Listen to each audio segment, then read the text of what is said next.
आदरणीय सभापति जी,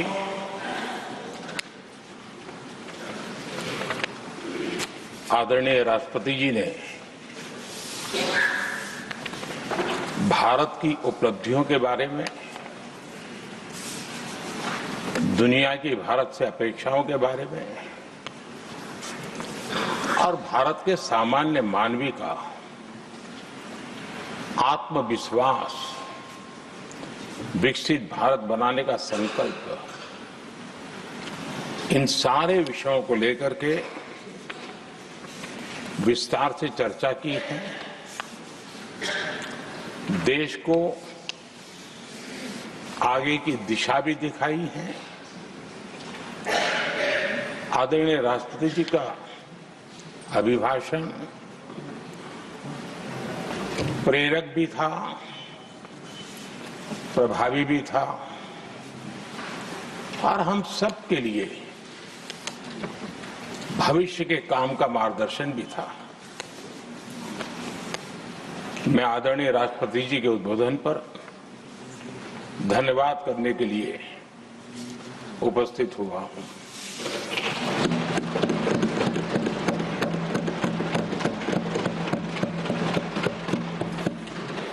आदरणीय सभापति जी, करीब 70 से भी ज्यादा माननीय सांसदों ने अपने बहुमूल्य विचारों से इस आभार प्रस्ताव को समृद्ध करने का प्रयास किया है। यहां पक्ष प्रतिपक्ष दोनों तरफ से चर्चा हुई। हर किसी ने अपने अपने तरीके से राष्ट्रपति जी के अभिभाषण को जिसने जैसे समझा वैसे यहां समझाया और उन्होंने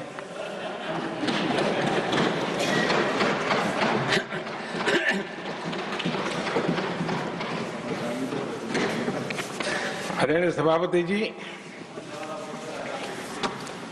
यहां पर सबका साथ, सबका विकास, इस पर बहुत कुछ कहा गया।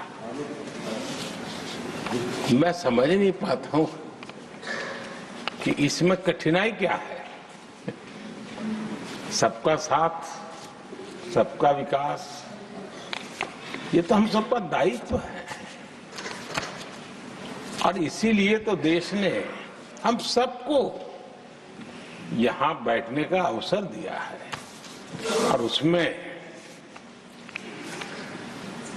लेकिन जहां तक कांग्रेस का सवाल है, उनसे सबका साथ, सबका विकास, इसके लिए कोई अपेक्षा करना, मैं समझता हूं कि बहुत बड़ी गलती हो जाएगी।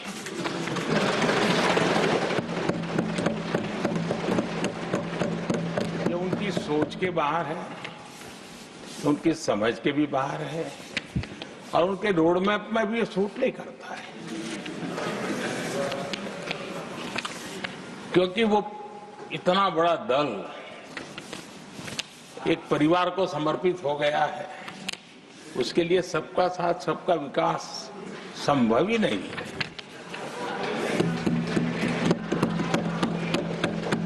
आदरणीय सभापति जी, कांग्रेस ने राजनीति का एक ऐसा मॉडल तैयार किया था जिसमें झूठ, फरेब, भ्रष्टाचार, परिवारवाद, तुष्टीकरण, सबका गालमेल था। जहां सबका गालमेल हो वहां सबका साथ हो ही नहीं सकता।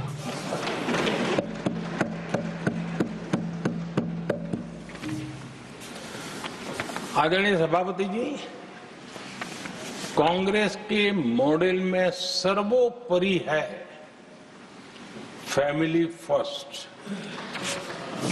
और इसलिए उनकी नीति रीति, उनकी वाणी, उनका वर्तन, उस एक चीज को संभालने में ही खपता रहा है। 2014 के बाद देश ने हमें सेवा करने का अवसर दिया और मैं उन देश की जनता का आभारी हूं कि हमें तीसरी बार लगातार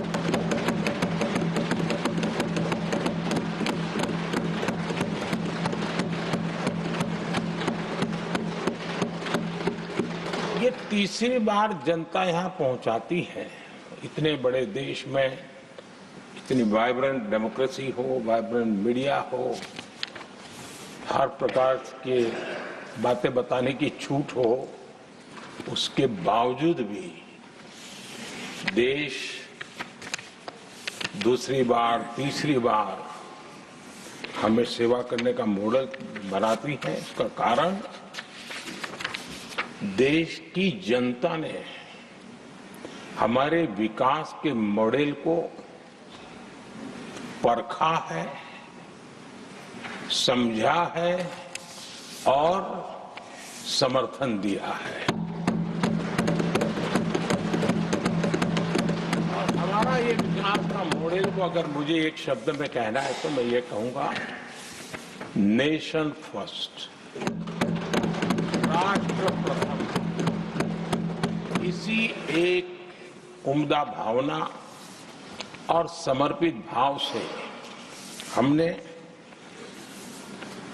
लगातार अपनी नीतियों में, अपने कार्यक्रमों में, हमारे वाणी में, वर्तन में इसी एक बात को मानदंड मान करके देश की सेवा करने का प्रयास किया है। और आदरणीय सभापति जी, मैं बड़े गर्व के साथ भी कहता हूं, बड़े संतोष के साथ कहता हूं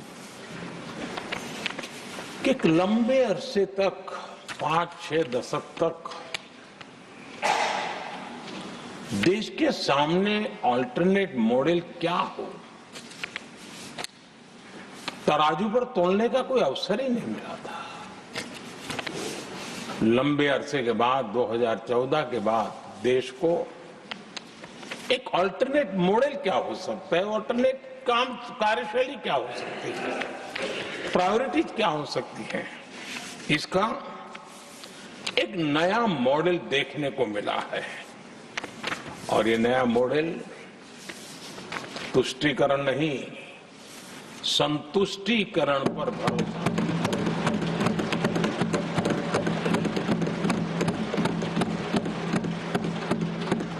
पहले के मॉडल में, खास करके कांग्रेस के कालखंड में,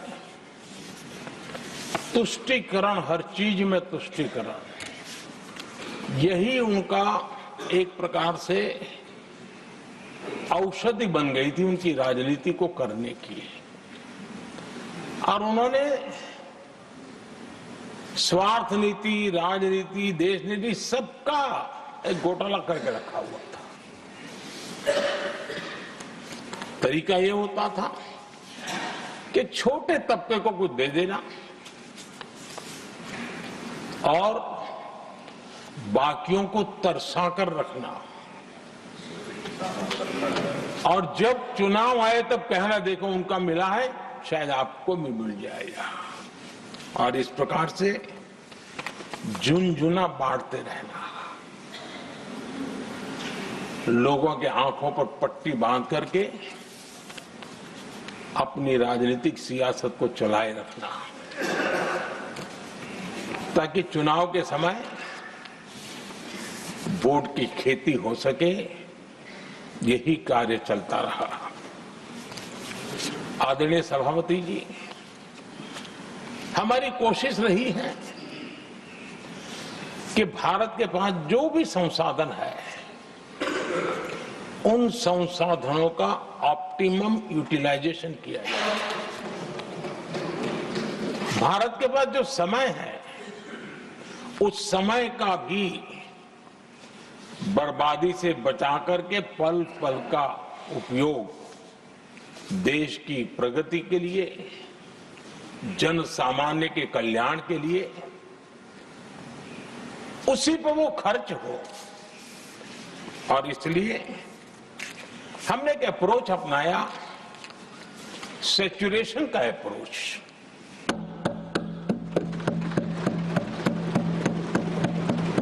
पैर उतने ही लंबे करने जितनी चद्दर हो, लेकिन जो योजना बने, जिनके लिए वो योजना बने, उनको वो 100% उसका बेनिफिट होना चाहिए। किसी को दिया, किसी को नहीं दिया, किसी को लटका करके रखा और उसको हमेशा प्रताड़ित करते रखना और उसको निराशा की गर्त में धकेल देना, उन सिचुएशन से हमने बाहर आकर के सैचुरेशन अप्रोच की ओर हमारे काम को आगे बढ़ाया है। बीते दशक में हमने हर स्तर पर सबका साथ, सबका विकास की भावना को जमीन पर उतारा है और वो आज देश में जिस प्रकार से बदलाव नजर आ रहा है, फल के रूप में हम अनुभव करने लगे हैं। हमारे गवर्नेंस का भी मूल मंत्र यही रहा है, सबका साथ, सबका विकास। हमारी ही सरकार ने SC, ST एक्ट को मजबूत बनाकर दलित और आदिवासी समाज के सम्मान और उनके सुरक्षा के संबंध में अपनी प्रतिबद्धता भी दिखाई और हमने उसको बढ़ाया।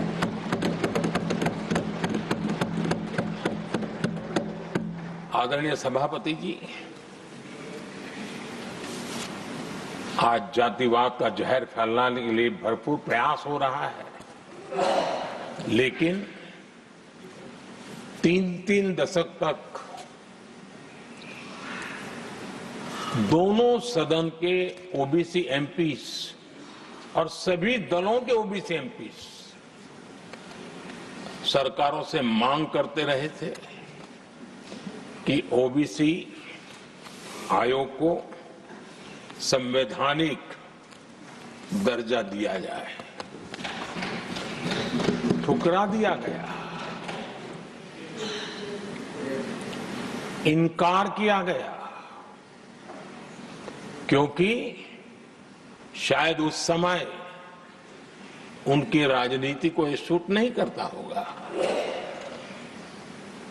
क्योंकि तुष्टीकरण की राजनीति के और फैमिली फर्स्ट की राजनीति में जब वो बैठेगा तब तक वो चर्चा तक के हित में भी नहीं आता है। आदरणीय सभापति जी, ये मेरा सौभाग्य है कि हम सब ने मिलकर के 3 दशक से मेरे ओबीसी समाज ने जिस बात के लिए मांगे की, आशाएं रखी, जिसको निराश करके रखा गया था, हमने आकर के इस आयोग को संवैधानिक दर्जा दिया।